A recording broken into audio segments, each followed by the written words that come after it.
जय हिंद दोस्तों, स्वागत है एक बार फिर से आपका स्टडी कॉन्सेप्ट में। और लगातार सीरीज चल रही है इंडियन हिस्ट्री की एमसीक्यू सीरीज। और ये तीसरी क्लास है जिसमें कि बहुत ही प्यारे और इम्पॉर्टेंट क्वेश्चंस जो कि एग्जाम में लगातार पूछे जाते हैं फुल एक्सप्लेनेशन के साथ में आपको मिल रहे हैं। तो सीरीज को बिल्कुल मत छोड़िए, लगातार जुड़े रहिए सीरीज के साथ में। चैनल को सब्सक्राइब कर लेना है अगर आप पहली बार मेरे चैनल पर आए हैं। साथ ही साथ में आप ऑल नोटिफिकेशन के साथ में कीजिएगा, जिससे कि एक भी क्लास आपकी मिस नहीं होगी। बहुत ही प्यारी ये सीरीज रहेगी, बहुत ही इंपॉर्टेंट क्वेश्चंस आपको यहाँ पर मिलने वाले हैं। इससे पहले दो क्लास ले चुका हूँ, क्लास फर्स्ट और क्लास सेकेंड, तो उसको भी आप देख लीजिएगा। तो उसके लिंक आपको वीडियो के डिस्क्रिप्शन बॉक्स में मिल जाएंगे, यहाँ से कि आप कंप्लीट तरीके से प्रिपरेशन कर सकते हैं। चलिए शुरू करते हैं। इससे पहले मैं बताना चाहूँगा कि आप मेरे एप्लीकेशन पर, स्टडी कॉन्सेप्ट के एप्लीकेशन पर आप कंप्लीट स्टडी कर सकते हैं विथ मिनिमम प्राइस। देखिए इंडियन हिस्ट्री का ये जीएस का लेक्चर कोर्स आपको अवेलेबल है, और इसका जो कोर्स प्राइस है वो 99 रुपीज़ पर मंथ है। लेकिन अभी ऑफर चल रहा है, जिस ऑफर में आप सिर्फ 49 रुपीज़ पर मंथ में, यानी कि 50% का डिस्काउंट यहाँ पर आपको मिल रहा है। तो ये ऑफर लिमिटेड टाइम के लिए है, इससे पहले कि ये टाइम का ऑफर खत्म हो जाए। तो पर मंथ 49 रुपीज़ के बेसिस पर आप हिस्ट्री की आप कोर्स को, जीएस लेक्चर्स को आप यहाँ पर कंप्लीट प्रिपरेशन कर पाएंगे। तो फटाफट आप गूगल के प्ले स्टोर से जाकर ये ऐप जो कि है स्टडी कॉन्सेप्ट हमारा एप्लीकेशन, वहाँ से आप इसको डाउनलोड कर लीजिए और सब्सक्राइब कीजिए, और अपनी कंप्लीट प्रिपरेशन कर पाएंगे। हिस्ट्री के सारे लेक्चर मिलेंगे आपको, एशियन हिस्ट्री, मेडिवल हिस्ट्री और मॉडर्न हिस्ट्री के साथ में आपको पीडीएफ नोट्स भी यहाँ पर मिल रहे हैं, और बहुत ही मिनिमम प्राइस पे ये आपको अभी दिया जा रहा है। तो देरी ना करें आप, इसका लिंक आपको वीडियो के डिस्क्रिप्शन बॉक्स में ही मिल जाएगा, यहाँ से कि आप डायरेक्टली क्लिक करके उस ऐप पर जा सकते हैं, सीधे प्ले स्टोर पर जाएंगे और यहाँ से आप डाउनलोड कर सकते हैं। तो start with the learning of with the study concept. चलिए शुरू करते हैं। ये आ गया पहला क्वेश्चन आपके सामने, जो कि इस क्लास का। देखिए क्लास को आप लाइक शेयर जरूर करती रहिएगा अगर आपको क्लास पसंद आ रही है, साथ ही साथ में चैनल को सब्सक्राइब जरूर कर लीजिएगा। चलिए क्वेश्चन पे चलते हैं। ब्रिटिश काल के समय दिल्ली के पहले भारत की राजधानी, यानी कि दिल्ली से पहले की जो राजधानी थी भारत की, वो कहाँ थी? कब? जब ब्रिटिश काल, यानी कि ब्रिटिश पीरियड के टाइम की बात है। ब्रिटिश टाइम में ये जो राजधानी अभी जो दिल्ली है उस समय कौन सी थी? तो ऑप्शन आपके सामने है, कलकत्ता, बॉम्बे, पटना या लखनऊ। तो कौन सा आंसर इसमें से सही होगा? कमेंट्स में आप जरूर आंसर दीजिएगा, क्योंकि बहुत इजी क्वेश्चन है, आप इजीली आंसर दे सकते हैं। कमेंट्स में ए बी सी डी कुछ भी आंसर आप इसमें डाल सकते हैं, जो आपको पता है। आपकी कंसिस्टेंसी मालूम पड़ेगी और मुझे लगेगा कि आप वाकई में मेरी क्लासेस को देख रहे हैं, और क्लास को लाइक शेयर करना ना भूलिएगा। चलिए इसका जो आंसर है बहुत ईजी है, जो कि है क्या? Calcutta. This is the correct answer. ठीक है, अगर आप कलकत्ता पर जा रहे हैं तो बिल्कुल सही आंसर है। देखिए ब्रिटिश काल के समय में ये जो राजधानी थी ये कलकत्ता थी, दिल्ली नहीं थी, ध्यान रखिएगा। दिल्ली जो राजधानी बनी थी वो दिल्ली राजधानी बाद में बनी थी, लेकिन जब ब्रिटिश का समय था, यानी कि ब्रिटिश पीरियड के समय में कलकत्ता को राजधानी बनाया गया था। और कलकत्ती राजधानी जो बनी थी ये 1686 में बात कर रहे हैं।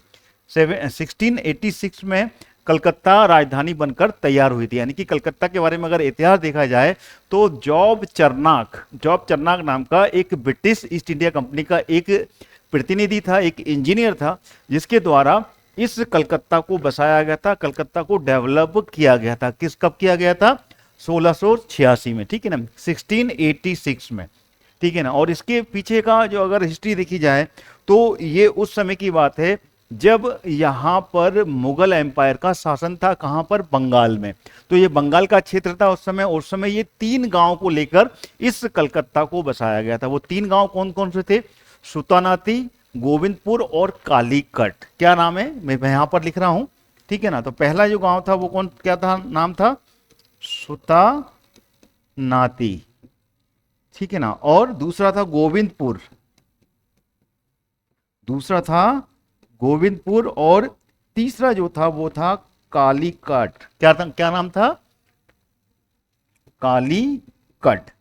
तो ये 3 गांव की जमींदारी इनके पास में मिली थी, और ये जमींदारी मिलने के बाद में यहां पर एक कारखाना स्थापित किया था। और इस कारखाने को स्थापित करने के बाद में यहां पर पूरी किलेबंदी की गई थी, और इन तीनों गांवों को मिलाकर ही इस कलकत्ता को बसाया गया था। आगे चलकर ये जो कलकत्ता है ये ब्रिटिश पीरियड का क्या बना था? इसको राजधानी बनाया गया था। ध्यान रखिएगा। और ये राजधानी कब बनाया गया था? ये राजधानी बनी थी, कलकत्ता को एक्सेप्ट किया गया था 1784 का जो पीट्स इंडिया एक्ट था। क्या था? Pitt's India act. पिट्स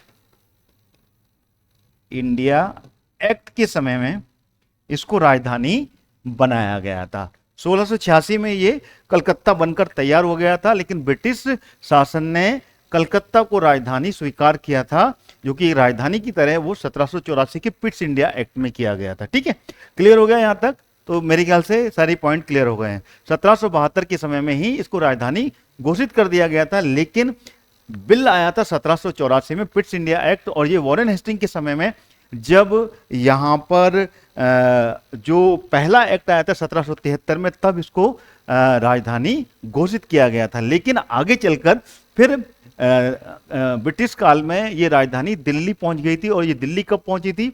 ये पहुंची थी 1911 में। ठीक है ना, 1911 में ये दिल्ली शिफ्ट कर दी गई थी। ठीक है, आगे चलकर फिर यहाँ पर जब भारत आजाद हुआ, तो भारत की आजादी की मिलने के बाद में जब बंगाल का विभाजन हुआ, तब कलकत्ता जो था वो पश्चिम बंगाल की राजधानी बना था। और फिर 2000 के समय में यहाँ पर लगातार एक आधुनिक तौर पर, आधिकारिक तौर पर कलकत्ता का नाम बदलकर, ठीक है ना, इस कलकत्ता का नाम बदल के क्या हो गया था? कोलकाता कब किया गया था? ये भी इंपॉर्टेंट है। ठीक है ना, कोलकाता कब किया गया था? ये कोलकाता किया गया था 2000 में, 2000 में। कब किया था? उस समय के जो मुख्यमंत्री थे बुद्धदेव भट्टाचार्य, बुद्धदेव भट्टाचार्य जी के द्वारा इसको पूरी तरीके से कानूनी रूप से इसका नाम जो कलकत्ता था इसको बदलकर कोलकाता कर दिया गया था। ठीक है, चलिए आगे बढ़ते हैं। अगला क्वेश्चन आपके सामने ये रहा, क्वेश्चन नंबर 22। जब राजधानी कलकत्ता से दिल्ली लाई गई थी, उस समय भारत का जो वायसराय था वो कौन था? ध्यान रखिएगा, कलकत्ता से दिल्ली राजधानी लाई गई थी, वो मैंने आपको बता दिया था ना कब वो लाई गई थी 1911 में, 1911 में ये राजधानी लाई गई थी। तो उस समय का जो वायसराय है वो पूछा गया कि उस समय का जो ब्रिटिश काल के समय में वायसराय था वो कौन था जब ये राजधानी कलकत्ता से दिल्ली लाई गई थी। ऑप्शन आपके सामने है, ए बी सी डी करके कमेंट्स में आंसर जरूर दीजिएगा। सामने दिख रहे हैं, ए में दिया गया है लॉर्ड मेयो, बी में दिया गया है लॉर्ड लॉरेंस, सी में दिया गया है लॉर्ड मिंटो और लॉर्ड हॉर्डिंग। तो ये बताइए इसमें से कौन सा आंसर सही है? देखिए कमेंट में आंसर जरूर दीजिएगा आप, क्योंकि कमेंट्स में आंसर देने से कंसिस्टेंसी मुझे भी पता चलेगी कि आप मेरे वीडियो को कितना देख रहे हैं। तो कमेंट्स में आंसर दीजिएगा। अगर आपको क्वेश्चन समझ में आ रहे हैं, क्वेश्चन पसंद आ रहे हैं, एक्सप्लेनेशन अच्छा लग रहा है मेरा, तो आप वीडियो को लाइक और शेयर जरूर कीजिएगा। ठीक है ना, साथ में सब्सक्राइब जरूर कर लीजिएगा लगातार ऐसी सीरीज देखने के लिए। इस तरीके के क्वेश्चन आपको लगातार एक के बाद में एक आपको मिलते रहेंगे इसमें।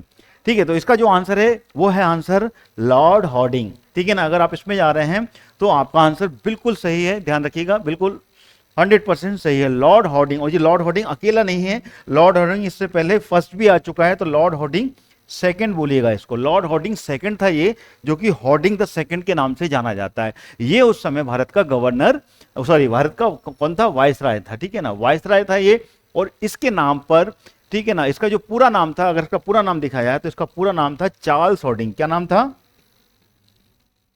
Charles Harding. चार्ल्स हॉर्डिंग, और सेकंड जरूर लगाइएगा, क्योंकि इससे पहले हॉर्डिंग तो फर्स्ट भी भारत में गवर्नर जनरल बनकर रहा था। और इसी के समय में ये, और इसका टाइम पीरियड की बात की जाए, इसके टाइम पीरियड की, तो ये 1910 से लेकर 1916, ठीक है ना, 1910 910 से लेकर 916 तक ये भारत का वायसराय बनकर रहा था। और इसी के समय में राजधानी कोलकाता यानी कि कलकत्ता से ये राजधानी दिल्ली लेकर आए थे। ठीक है ना, लॉर्ड हॉर्डिंग द सेकंड के समय। अच्छा, इसी के समय में सबसे बड़ी बात है, इसी के समय में फर्स्ट वर्ल्ड वॉर, ठीक है ना, जो फर्स्ट वर्ल्ड वॉर थी वो इसी के समय में हुई थी। लॉर्ड हॉर्डिंग के समय में, हॉर्डिंग द सेकंड के समय में प्रथम विश्व युद्ध चल रहा था, और उस समय ये भारत का वायसराय बनकर आया था। यानी कि प्रथम विश्व युद्ध की बात करें तो वो कब हुआ था? ये हुआ था 1914 से लेकर 1918 तक ये फर्स्ट वर्ल्ड वॉर चली थी। और इसी के टाइम में ये फर्स्ट वर्ल्ड वॉर भारत के समय में भारत में हुई थी। ठीक है, और इसी ने बंगाल के विभाजन को भी रद्द किया था। बंगाल का जो विभाजन था, बंगाल का विभाजन भी इसी के समय में रद्द हुआ था। बंगाल का विभाजन करने वाला कौन था वायसराय? वो था कर्जन। कर्जन ने बंगाल का विभाजन किया था 1905 में, लेकिन जब हॉर्डिंग आया, ठीक है ना, हॉर्डिंग के आने के बाद में 1900 हॉर्डिंग के आने के बाद में फिर यहाँ पर मिंटो आया था, मिंटो द सेकंड, वो लॉर्ड मिंटो था, और लॉर्ड मिंटो के समय में बंगाल का विभाजन जो था वो रद्द नहीं हुआ था, लेकिन उसके बाद में लॉर्ड हॉर्डिंग जब आता है, हॉर्डिंग द सेकंड, इसके समय में बंगाल का जो विभाजन लॉर्ड कर्जन करके गया था उसको रद्द किया गया था।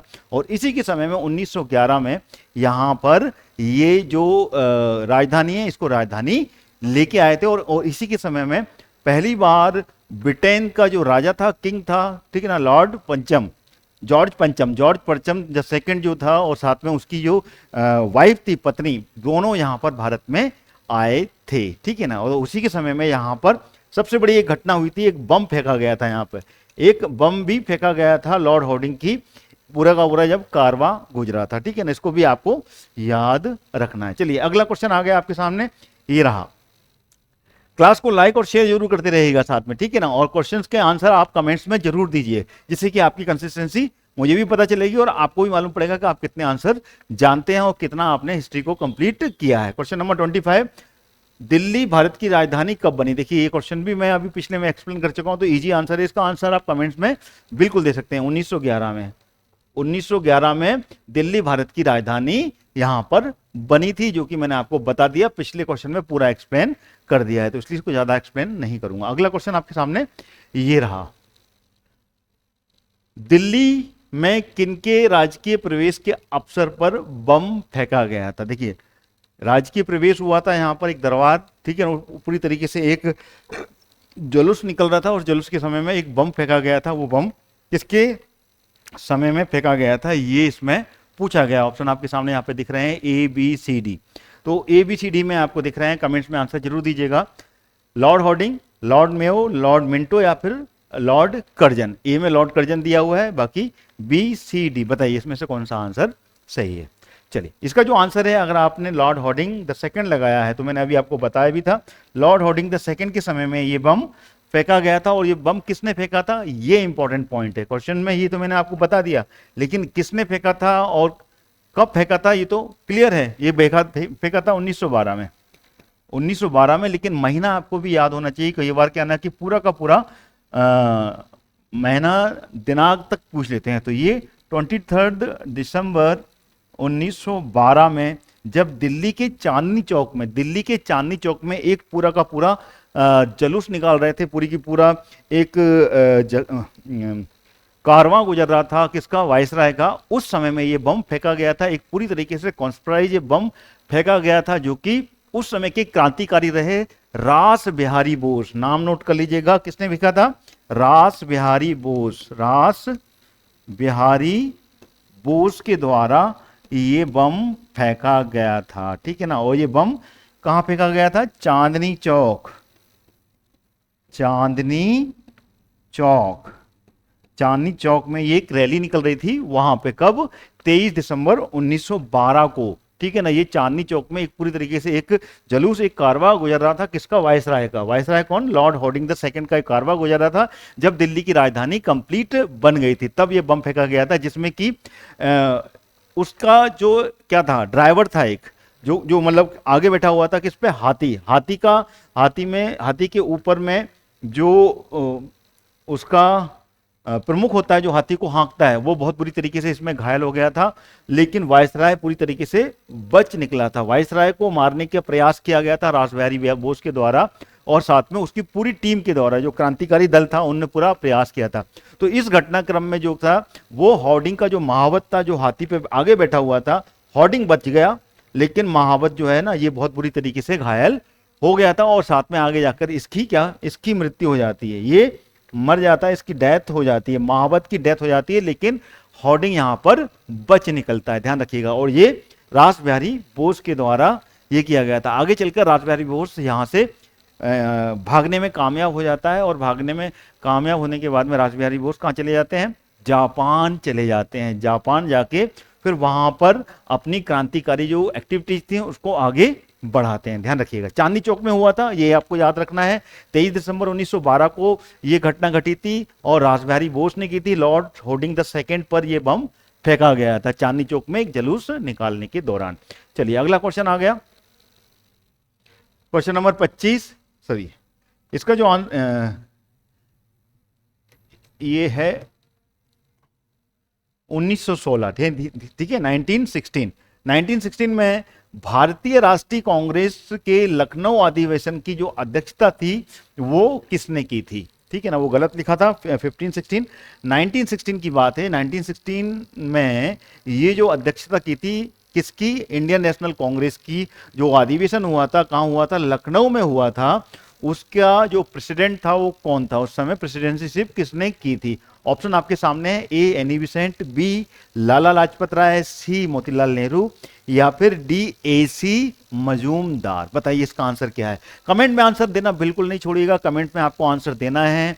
क्लास अच्छी लग रही है, क्वेश्चन अच्छे लग रहे हैं तो आप इसको लाइक शेयर करना नहीं भूलें। और साथ ही साथ में अगर आप पहली बार मेरी क्लास से जुड़े हुए हैं तो चैनल को सब्सक्राइब कर लीजिएगा ऑल नोटिफिकेशन के साथ में, क्योंकि सीरीज आपकी लगातार चलती रहेगी, एक के बाद में एक प्यारे क्वेश्चंस की क्लासेस आपको मिलती रहेगी। चलिए इसका जो आंसर है, अगर आपने डी दिया है AC Majumdar is the correct answer.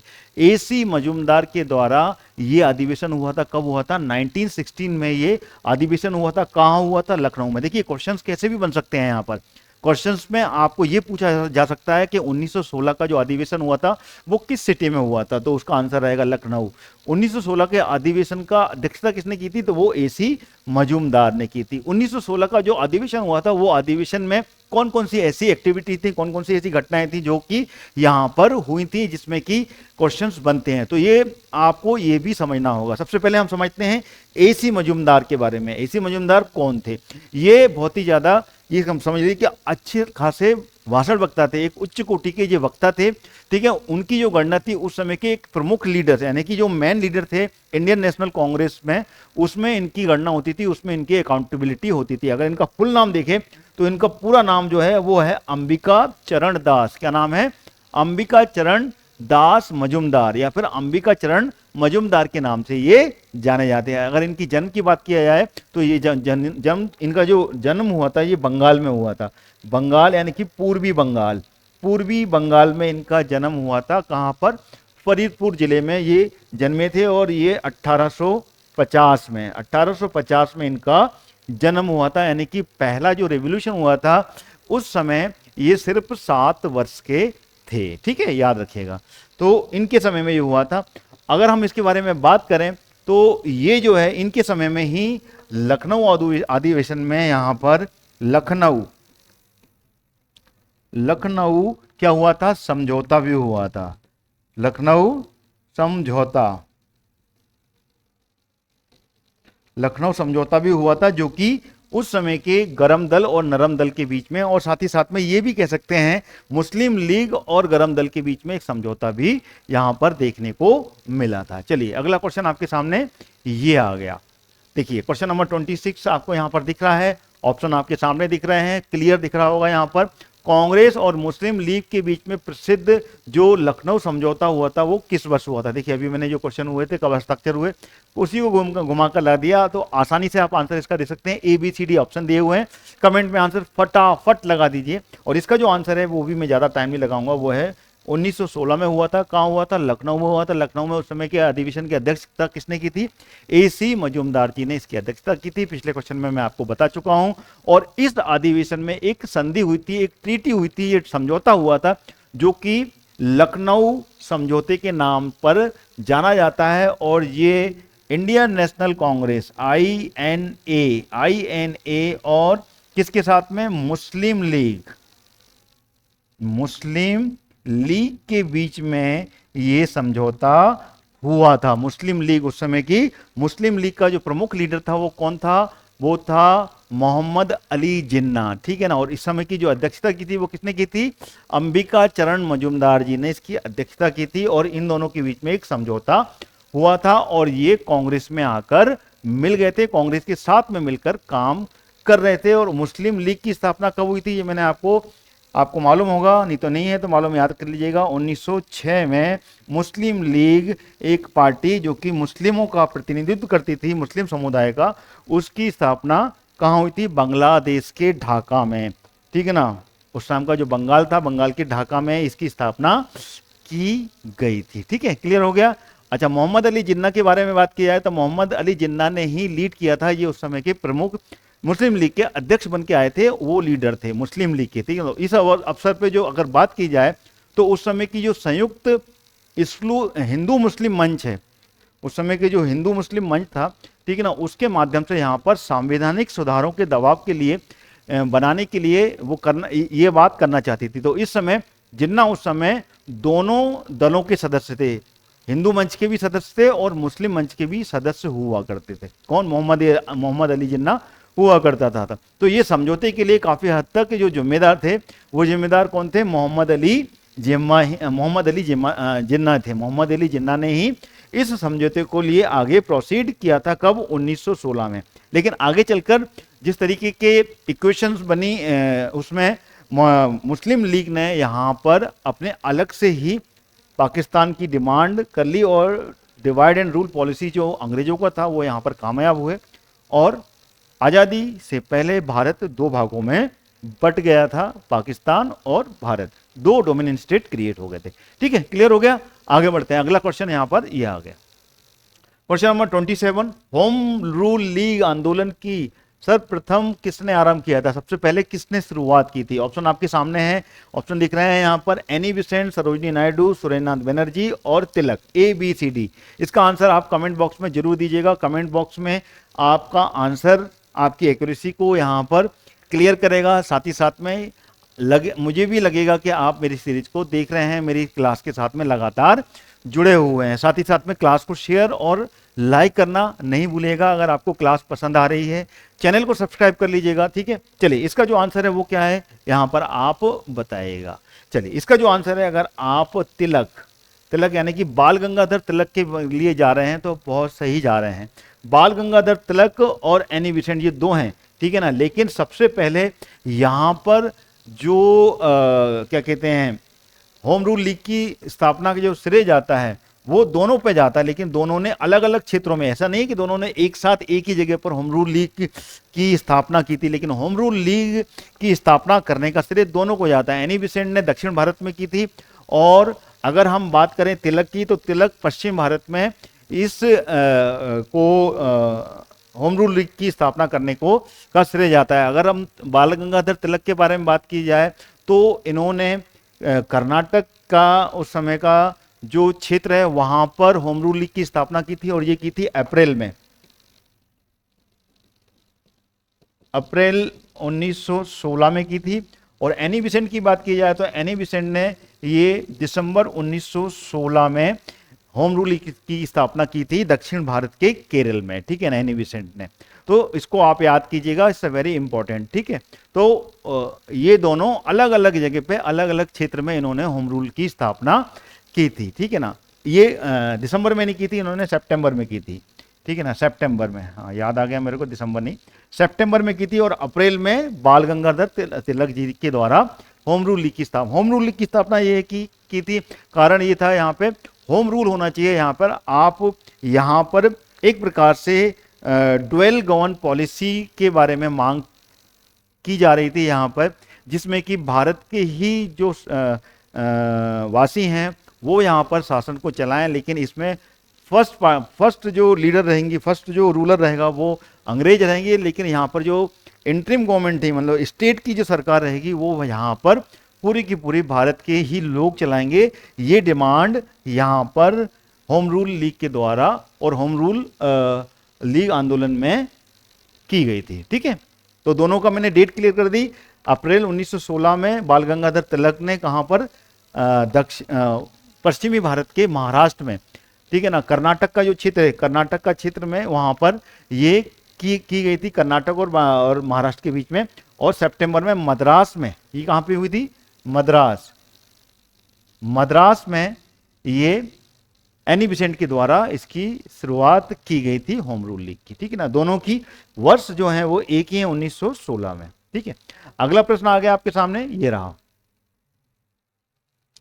इनमें से कौन फेबियन आंदोलन के प्रस्तावक थे? फेबियन आंदोलन जो है उसके प्रस्तावक कौन रहे, ये क्वेश्चन यहां पर आपका बन रहा है। और इसका जो ऑप्शन आपके सामने यहां पर दिए हैं, एनी बेसेंट, एओ हयूम है ये, ठीक है ना, एओ हयूम,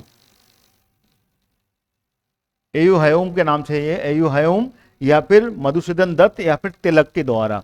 एयू हयूम वही है जिसने कि इंडियन नेशनल कांग्रेस की स्थापना की थी और उसका श्रेय इनको जाता है। ठीक है, ये वही है। तो इसका आंसर कौन सा है ये आप मुझे कमेंट में बताइए, ए बी सी डी में। ठीक है, तो इसका जो आंसर है अगर आपने मालूम है तो एयू हयूम की को यहाँ पर आप आंसर लगा सकते हैं कि यही थे जो कि फेबियन आंदोलन के प्रस्तावक के रूप में जाने जाते हैं। लेकिन एक्चुअल में देखा जाए तो वेल्स तथा जॉर्ज बर्नार्ड, ये दोनों जो थे ना, ये दोनों ही फेबियन आंदोलन के प्रमुख प्रस्तावक के रूप में जाने जाते हैं। कौन?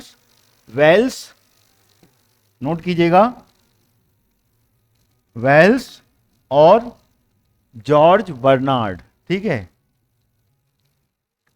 जॉर्ज बर्नार्ड, ये दोनों प्रस्तावक माने जाते हैं। भारत में अगर बात की जाए तो फेबियन जो समय का आंदोलन था, ये अगर मेन बात की जाए तो 19th व 20th सेंचुरी में काफी ज्यादा एक्टिव हुआ था और एक सुधारवादी और विचारधारा थी जिसमें कि समाज के लिए एक धीमी और क्रमिक परिवर्तन के माध्यम से एक समाज बनाने के लिए जो एक प्रोसेस थी, उसका पक्षधर थे ये कौन? इसके आंदोलनकर्ता के जो प्रस्तावक थे और साथ में इसके जो सदस्य थे। ये आंदोलन समाजवाद के साथ साथ लोकतांत्रिक प्रक्रिया और सुधार पर भी जो था, सुधार के ध्यान पर भी केंद्रित करता था। साथ में भारत में जो फेबियन आंदोलन थी इसकी अगर प्रमुख विशेषताओं के बारे में बात की जाए तो इसमें समाजवादी दृष्टिकोण सबसे ज्यादा मायने रखता था, जिसमें कि फेबियन आंदोलन समाज को स्थापित करने के लिए एक क्रांति तथा तीव्र परिवर्तन की बजाय लोकतांत्रिक जो डेमोक्रेटिक प्रोसेस है उसके माध्यम से यहां पर सुधार पर जोर देता था। कौन सा? ये फेबियन आंदोलन। ठीक है ना, धीमे धीमे करके यहां पर समाजवाद की स्थापना का भी प्रयास फेबियन आंदोलन के द्वारा किया गया था, जिसमें कि फेबियन साम्राज्यवाद धीमे धीमे यहां पर समाजवाद को स्थापित करने की जो अवधारणा है उस पर आधारित था, जिसमें कि व्यक्तिगत स्वतंत्रता, साथ में लोकतांत्रिक की जो प्रोसीजर है, डेमोक्रेटिक जो प्रोसीजर है, उसको बनाए रखने के लिए यहाँ पर जो किया जा सकता था वो यहाँ पर करने की प्रक्रिया थी, वो फेबियन आंदोलन के द्वारा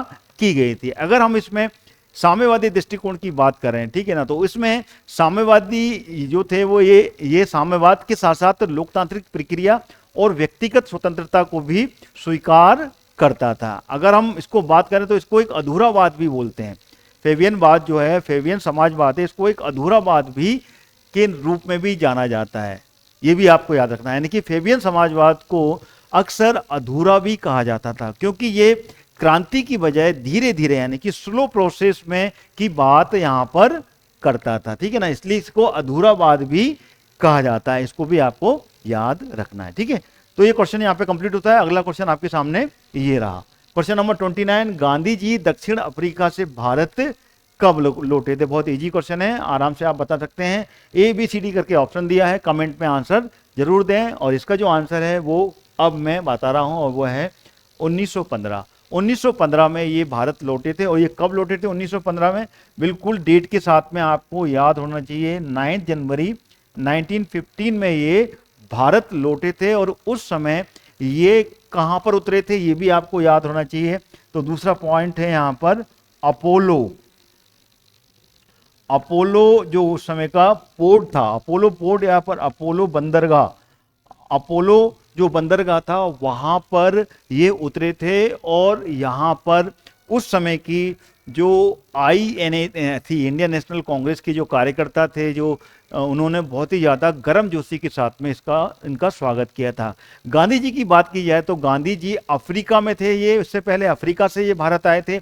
और अफ्रीका ये कब चले गए थे? ये अफ्रीका चले गए थे 1893 में, 1893 में ये अफ्रीका चले गए थे एक केस के सिलसिले में। ठीक है ना, एक वहाँ के जो व्यापारी थे, जो भारतीय व्यापारी थे, उन्होंने यहाँ पर एक केस के सिलसिले में भारत से बुलाया था, तो ये केस लड़ने गए थे। और जब ये भारत से अफ्रीका गए थे उस समय इनकी उम्र सिर्फ 24 वर्ष के थे। ये कितने थे? 24 साल के थे ये। और 24 साल की उम्र में ये अफ्रीका चले गए थे। लेकिन जब ये भारत लौटे थे तब इनकी उम्र कितनी हो गई थी? इनकी उम्र हो गई थी 45 वर्ष, क्योंकि ये टोटल 1893 से लेके 1915 में वे वापस लौटे थे। तो ये इतने वर्षों में एक बहुत ही अनुभवी वकील बन चुके थे, बहुत ही ज्यादा एक्सपीरियंस यहाँ पर लॉयर बन चुके थे, बैरिस्टर बनकर ये वापस लौटे थे। कहते हैं कि गांधी जी जब भारत आए थे, उस समय जब गांधी बनकर लौटे ये, तब ये एक महात्मा के रूप में जाने लगे थे, एक महात्मा बनकर लौटे थे। इतने ज्यादा जो उस समय के का जन समुदाय था वो इनको मानने लगा था। इनको इनवाइट करने का श्रेय जो आता है वो इनके जो राजनीतिक गुरु थे, कौन? गोपाल कृष्ण गोखले। ये याद रखिएगा, गोपाल कृष्ण गोखले। गोपाल कृष्ण गोखले जी के द्वारा इनको भारत में निमंत्रित किया गया था, भारत बुलाया गया था। गोपाल कृष्ण गोखले जी अफ्रीका गए थे और उन्होंने भारत के बारे में पूरी दशा बताई, भारत की परिस्थितियों के बारे में जब अवगत कराया, तब ये भारत लौटकर भारत में यहाँ पर आंदोलनों की शुरुआत करते हैं। सबसे पहला आंदोलन जो उनका था वो चंपारण का था।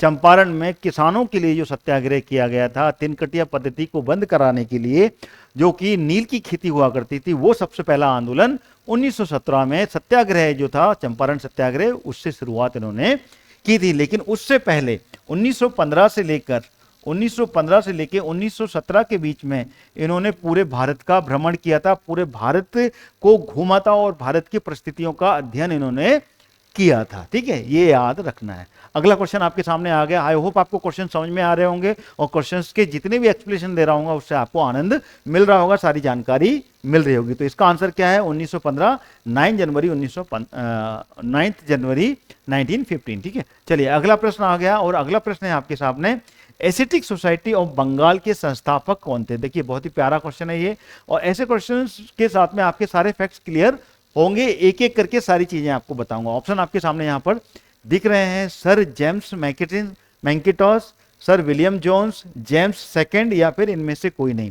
ABCD ऑप्शन आपके सामने यहां पर दिख रहे हैं और इसका आंसर कौन सा है? कमेंट्स में जरूर आंसर दीजिएगा, ABCD, या फिर आपको अगर क्लास पसंद आ रही है तो देखिए मैंने आपको बता दिया, क्लास अगर आपको अच्छी लग रही है तो क्लास को लाइक शेयर जरूर कीजिएगा। चैनल से पहली बार जुड़ रहे हैं या फिर जुड़ चुके हैं तो सब्सक्राइब करना बिल्कुल ना भूलिएगा, ठीक है ना, ऑल नोटिफिकेशन के साथ में। चलिए इसका जो आंसर है बताइए क्या है? एसिटिक सोसाइटी ऑफ बंगाल के संस्थापक कौन थे? इसकी स्थापना किसने की थी? देखिए इसका जो आंसर है, अगर आप यहां पर विलियम जोन्स पर जा रहे हैं, ठीक है ना, सर लिखा हुआ है, विलियम जोन्स के द्वारा एसिटिक सोसाइटी ऑफ बंगाल की स्थापना की गई थी। और ये कब की गई थी? ये की गई थी 15 जनवरी 1784 में सर विलियम जोन्स के द्वारा एसिटिक सोसाइटी की स्थापना की गई थी। इसको नाम दिया गया था एसिटिक सोसाइटी। अच्छा, ये एसिटिक सोसाइटी है क्या, इसके बारे में ये भी जानना जरूरी है। एसिटिक सोसाइटी की स्थापना का जो मुख्य उद्देश्य था वो भारत और एशिया का जितना भी इतिहास रहा है, एशिया यानी कि अपना जो दक्षिण पूर्वी कॉन्टिनेंट है एशिया, उसमें जितना भी उसकी हिस्ट्री रही है, प्राचीन इतिहास जो रहा है, उसके बारे में पूरी की पूरी स्टडी करना, साथ में वहाँ का जो कल्चर है, वहाँ की जो संस्कृति है, वहाँ की जो लैंग्वेज है, साहित्य, वहाँ की जो लैंग्वेज है, क्योंकि लैंग्वेज की सबसे बड़ी समस्या थी अंग्रेजों के बीच में कि यहाँ की जो लैंग्वेज थी उसको समझना बहुत ज़्यादा मुश्किल था। तो उसके लिए इस सोसाइटी की स्थापना की गई और यहाँ पर पूरी की पूरी रिसर्च की जाती थी, उस भाषा के बारे में अध्ययन किया जाता था। साथ में यहाँ पर जो यहाँ का जो लिटरेचर था, यहाँ का जो साहित्य था प्राचीन भारत का और एशिया का, उसका अध्ययन यहाँ पर किया जाता था। साथ में यहाँ पर जिस तरीके की कला थी, साथ में विज्ञान जो प्राचीन भारत में चल रहा था, चाहे वो आयुर्वेदिक विज्ञान हो, चाहे वो साइंस उस तरीके का हो जो कि भारत में, प्राचीन भारत में प्रचलित था, उन सभी का अध्ययन करना इस एसिटिक सोसाइटी की का जुम्मा था। और वो यहाँ पर पूरा का पूरा एशिया, साथ में भारत की प्राचीन इतिहास, संस्कृति, भाषा, साहित्य, कला और विज्ञान का अध्ययन करना था। साथ ही साथ में उसका प्रचार करना भी यहाँ पर माना जाता है। इसमें सबसे पहले जो प्राचीन अध्ययन को बढ़ावा देने की बात की जाए तो उसके लिए जो श्रेय जाता है वो सर विलियम जोन्स को ही जाना जाता है, जो कि एक ब्रिटिश थे, जो कि जिनका जो प्रोफेशन था वो एक वकील था, यानी कि ये पेशे से ये वकील थे और साथ में ये एक जो इतिहास के फिलोसोफर भी रहे हैं ये, और इन्होंने ही इस सोसाइटी की स्थापना की थी, जिसमें कि प्राचीन भारत का अध्ययन बढ़ावा देने के लिए इस सोसाइटी की स्थापना की गई थी। और इसमें भारतीय इतिहास और संस्कृति का अध्ययन किया जाता था, जिसमें कि प्राचीन भारतीय संस्कृति, धर्म तथा साहित्य का अध्ययन होता था। साथ ही साथ में संस्कृत भाषा को बहुत ज़्यादा महत्व दिया गया था, क्योंकि उस समय प्राचीन भारत में संस्कृत भाषा के जितने भी जो उस समय के जो अभिलेख थे या फिर उस समय के जो पत्रक थे जो कि पत्तों पे लिखे गए थे, उनका भी अध्ययन करना इनका प्रमुख मोटिव रहा, जिससे कि ये भारत की संस्कृति के बारे में जान सकें। तो सोसाइटी ने, जो कि एसिटिक सोसाइटी थी, इसने संस्कृत लैंग्वेज का जो इम्पोर्टेंस था उसको काफ़ी ज़्यादा जोर भी दिया था, और इसी के जो स्टडी को इन्होंने सबसे ज़्यादा क्या किया था, प्रोत्साहित भी किया था, उसको मोटिवेट भी किया था। साथ में यहाँ पर रिसर्च और पब्लिशिंग का भी काम होता था। कहाँ पर? एसिटिक सोसाइटी में। एसिटिक सोसाइटी एक अनुसंधान केंद्र, मतलब एक प्रकार से एक रिसर्च भी यहाँ पर होता था। यहाँ पर रिसर्च किया जाता था, साथ में यहाँ पर उसका जो रिसर्च होते थे उसके पूरे पेपर्स यहाँ पर पब्लिश भी होते थे, ठीक है ना। पब्लिश होकर यहाँ पर जो ब्रिटेन है, ब्रिटेन में ये वो भेजे जाते थे, ठीक है, जिससे कि भारतीय इतिहास और उसकी संस्कृति के बारे में ज़्यादा से ज़्यादा जो अंग्रेज हैं वो जान पाएं और यहाँ की जो विशेषता है यहाँ के लोगों को समझ पाएं। तभी जाके आगे चलकर ये भारत पे शासन कर सकते हैं और भारत के लोगों को यहाँ पर समझ सकते हैं। ये इनका प्रमुख उद्देश्य था। एसिटिक सोसाइटी जो थी उस समय, आज के समय में देखा जाए तो ये आज भी है, और एक प्रकार से एक म्यूजियम की तरह, ठीक है ना। भारतीय संग्रहालय की भी स्थापना की जो महत्वपूर्ण भूमिका थी वो भी विलियम्स जोन्स ने ही निभाई थी, जिसमें कि कई प्राचीन संस्कृति की कलाकृतियां यहाँ पर संग्रहित होती थी, जो कि उस समय की एक्सकेवेशन के दौरान जो निकलती थी, चाहे वो उस समय की हड़प्पन कालीन सभ्यता की समय में जो एक्सकेवेशन हुए उस समय खुदाई के दौरान जो मिले, और यहाँ पर भी जो प्राचीन अवशेष मिले थे उनको यहाँ पर स्टोर किया जाता था इस सोसाइटी में, कलाकृतियों को, ठीक है। तो ये मेरे ख्याल से क्लियर हो गया होगा आपको एसिटिक सोसाइटी के बारे में, काफ़ी कुछ मैंने बता दिया। आगे फिर क्वेश्चन आएगा तो और अच्छे से इसको हम समझाएंगे, ठीक है। तो ये पूरे के पूरे क्वेश्चंस यहाँ पर कंप्लीट होते हैं। जैसे कि मैं आपको पहले बता चुका हूँ, इस क्लास को मैं यहीं पे कंप्लीट कर रहा हूँ, और मैं आपको पहले भी बता चुका हूँ कि मैं यहाँ पर एप्लीकेशंस पर भी आप कंप्लीट स्टडी कर सकते हैं, और यहाँ पर आप पूरी तरीके से प्रिपरेशंस कर पाएंगे, जो कि है हिस्ट्री के जीएस लेक्चर्स आपको एप्लीकेशन पर मिल जाएंगे। और यहाँ पर आपको बहुत प्यारा ऑफर अभी चल रहा है, और इस ऑफर से आप जुड़ सकते हैं। और जो कोर्स का क्या प्राइस है वो 99 रुपीज़ पर मंथ है, लेकिन 50% यहाँ पर आपको यहाँ पर डिस्काउंट के साथ में ये जो ऑफर प्राइस है 49 रुपीज़ पर मंथ में आपको ये पूरा का पूरा कोर्स मिल रहा है, जो कि हर महीने आपको यहाँ पर 49 रुपीज़ ही पे करना है। और इसमें आप इंडियन हिस्ट्री की, एशियंट हिस्ट्री, मिडिवल हिस्ट्री और मॉडर्न हिस्ट्री के सारे लेक्चर्स साथ में पीडीएफ नोट्स के साथ में ले पाएंगे और कंप्लीट प्रिपरेशंस कर सकते हैं। तो आज ही आप गूगल प्ले स्टोर से स्टडी कॉन्सेप्ट का ऐप इंस्टॉल कीजिए अपने मोबाइल पर, और इंडियन हिस्ट्री के लेक्चर्स यहाँ पर कंप्लीट स्टडी यहाँ से आप कर सकते हैं। थैंक यू सो मच इस क्लास को कंप्लीट देखने के लिए। इस क्लास को यहीं खत्म करते हैं। अगला लेक्चर फिर आपको मिलेगा, जिसमें कि अगले important questions with full explanation के साथ में मिलेंगे। चैनल में अगर आपने अभी तक सब्सक्राइब नहीं किया है तो सब्सक्राइब जरूर कर लीजिएगा। Thank you so much.